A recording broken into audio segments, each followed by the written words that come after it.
আসসালামু আলাইকুম এভরিওয়ান। এতিম ছেলের ভালোবাসা 13 নম্বর পার্ট। মায়া আতিকের প্রেমে অন্ধ হয়ে গেছে। আমি যতই বলি না কেন, ও আমার কথা বিশ্বাসই করবে না। আর কোনো কথা না বলে গাড়িতে উঠলাম। ফোনটা বের করে আতিকের সাথে মেয়েটার তোলা পিকগুলো মায়ের মেসেঞ্জারে দিয়ে দিলাম। বাসায় এসেই আঙ্কেলকে বললাম ফাইলগুলো দিয়ে এসেছি। আঙ্কেল বলল আমাকে ফোন করেছিল, উনি ফাইলগুলো পেয়েছেন। আচ্ছা শোনো, আখির বিয়ের বেশি দিন নেই, হাতে মাত্র 10 দিন আছে। আমি ব্যবসার কাজে ওকে তেমন সময় দিতে পারি না। ওর আর জিসানের সাথে গিয়ে বিয়ের শপিংগুলো করবা। আমি বললাম আচ্ছা আঙ্কেল। পরের দিন আখির বিয়ের শপিং করলাম। রুমে বসে ফেসবুক চালাচ্ছি, এমন সময় আখি এলো। আখি বলল কি করিস? আমি বললাম ফেসবুক চালাই। আখি বলল তা কয়টা মেয়ের সাথে লাইন মারছিস? ম্যাডাম আমি সেরকম ছেলে না, বুঝছেন? আখি বলল দেখি তোর ফোনটা দে। আমি বললাম কি করবেন? আখি বলল চেক করে দেখি।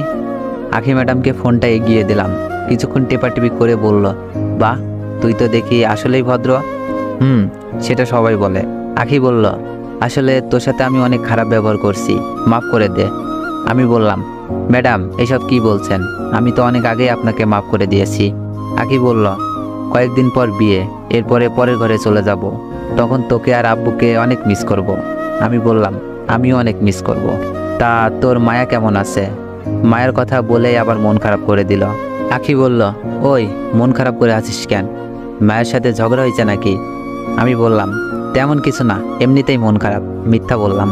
আখি বলল আচ্ছা মন খারাপ করিস না, আমি যাই, কিছু কাজ আছে। আখি ম্যাডাম চলে গেল। দেখতে দেখতে বিয়ের দিন চলে এলো। আজকে আখি ম্যাডামের বিয়ে। বাসাটা অনেক সুন্দর করে সাজানো হয়েছে। বাসাতে অনেক লোকজন। আঙ্কেল আমাকে বলল কিছুক্ষণ পর বরযাত্রী আসবে, ওদের দেখাশোনার দায়িত্ব তোমার। আমি বললাম আচ্ছা আঙ্কেল, আমি সব সামলে নিব। দেখতে দেখতে 2 ঘন্টা সময় চলে গেল, কিন্তু বর এলো না। আঙ্কেলকে দেখে অনেক চিন্তিত মনে হচ্ছে। আমি আঙ্কেলকে বললাম আঙ্কেল বর আসতে এত দেরি করছে কেন? আঙ্কেল বলল জানি না বাবা, ওরা কেউ ফোন রিসিভ করছে না, কি যে হলো। আমি বললাম আচ্ছা আঙ্কেল, আমি খোঁজ নিচ্ছি। আমি একটু দূরে এসে জিসানের নাম্বারে ফোন করলাম। 2 বার রিং হলো, কিন্তু কেউ ধরলো না। আরেকবার রিং হওয়ার পর একজন মহিলা কল রিসিভ করলো। হ্যালো জিসান ভাই, কোথায় তোমরা? বাবা জিসান আর এই দুনিয়াতে নেই। একটা মহিলা কণ্ঠে এই কথা বলে কান্না শুরু করলো। আমি বললাম আজকে ওর বিয়ে, আর কী সব আবল তাবল বলছেন। ছেলেটা বিয়ে করার জন্য যাচ্ছিল, হঠাৎ করে ওর গাড়ি অ্যাক্সিডেন্ট করে হাসপাতালে নেওয়ার আগেই দুনিয়া ছেড়ে চলে যায়, আর আমি সন্তানহারা হয়ে যাই। জিসানের মৃত্যুর খবর শুনে মনে হলো আমার পায়ের নিচ থেকে মাটি সরে গেল। এখন আঙ্কেল আখি ম্যাডামকে কি বলবো? ম্যাডাম তো জিসানকে না পেলে বাঁচবে না। আমাকে বসে পড়তে দেখে আঙ্কেল দৌড়ে আমার কাছে এলো। আঙ্কেল বলল কি হলো তোমার, এভাবে বসে পড়লে যে? আমি বললাম আঙ্কেল সত্যিটা শোনার আগে নিজেকে শক্ত করেন। কি সত্যি? জিসান আর এই দুনিয়াতে নেই। নেই মানে কোথায় গেছে? আমি বললাম জিসানের কার অ্যাক্সিডেন্ট হয়েছে, হাসপাতালে নেওয়ার আগেই মারা যায়, এজন্য ওরা কেউ আপনার ফোন রিসিভ করছে না। আঙ্কেল এই কথাগুলো শুনে মনে হলো হাই ভোল্টেজ শক খেলো। আঙ্কেল একেবারে হতবাক হয়ে গেছে, উনি কিছুই বলছে না। ততক্ষণ সারা বিয়ে বাড়িতে খবর হয়ে গেছে এই অপয়া মেয়ের জন্য ছেলেটা মরল। না জানি কত ছেলে এই মেয়ের জন্য মরবে। মানুষের কথা শুনে অবাক হয়ে গেলাম। বর দুর্ঘটনায় মারা গেল, অথচ দোষ আখি ম্যাডামকে দিচ্ছে। এমন অপবাদ দিলে সত্যি সত্যি বিয়ে হওয়া মুশকিল। কোথা থেকে এক লোক এসে বলল মিস্টার আশরাফ চৌধুরী, আপনাকে আগেই বলেছিলাম আপনার মেয়ের সমস্যা আছে, যার জন্য একটা ছেলেকে মরতে হলো।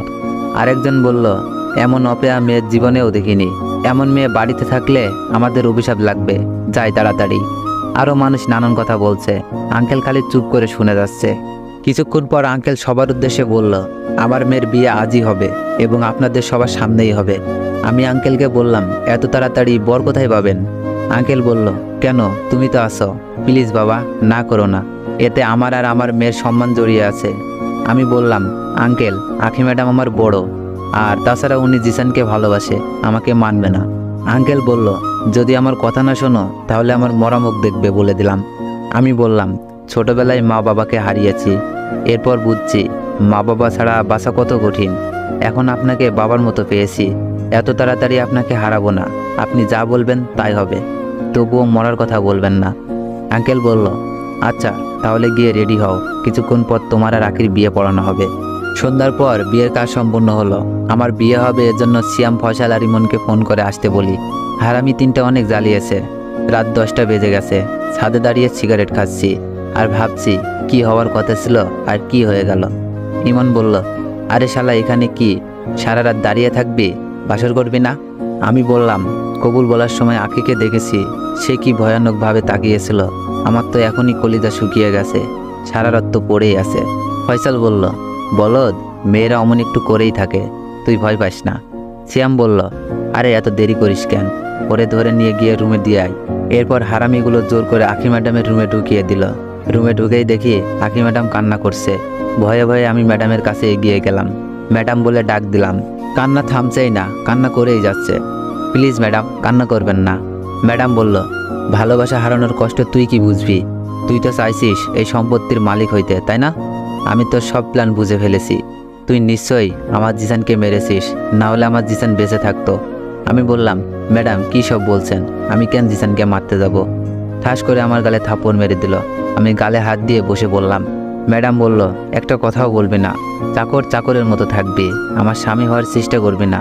আমি জিসানকে ভালোবাসি আর ওকেই ভালোবেসে যাব। ম্যাডাম আবার বলল, ওই বিছানা থেকে ওঠ। আমি কোথায় যাব?